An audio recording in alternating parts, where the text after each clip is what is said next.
Assembly Lok Sabha ఎన్నికల్లో ఓటేసేందుకు హైదరాబాద్ నగరంలో ఉన్న ఏపీ ప్రజలు సొంతూరు బాట పట్టారు. ఉదయం నుంచి ఏపీ వాసులు సొంతూర్లకు వెళ్తున్నారు. దీంతో నగర శివార్లలో ఉన్న కొల్లపాడు టోల్ గేట్ దగ్గర భారీగా ట్రాఫిక్ జామ్ అవుతోంది. ఫాస్టాగ్ స్కానింగ్ లేట్ అవుతూ ఉండడంతో వాహనదారులు ఇబ్బందులు పడుతున్నారు. దీంతో వాహనాలు కిలోమీటర్ల మేర బార్లు తీరాయి. హైదరాబాద్ నుంచి ఏపీకి జనం క్యూ కట్టారు. ఈ రోజు నుంచి వరుస సెలవులతో ఇంటికి వెళ్లేందుకు పబ్లిక్ క్యూ కడుతున్నారు.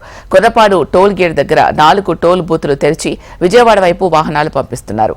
ఆర్టీసీ బస్సుల్లో రిజర్వేషన్ సీట్లు దొరక్కపోవడంతో సొంత వాహనాల్లోనే ఏపీకి వెళ్తున్నారు.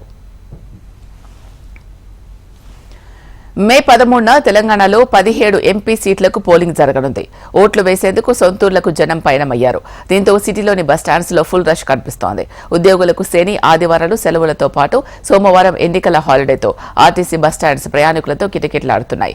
హైదరాబాద్ నుంచి ఇంటికి పయనమవడంతో రైళ్లు, బస్సులు కిక్కిరిసిపోతున్నాయి. మే 13న ఓటు హక్కు వినియోగించుకోవడానికి ఉదయం నుంచే బస్టాండ్స్ అన్ని ప్రయాణికులతో రష్ కనిపిస్తోంది.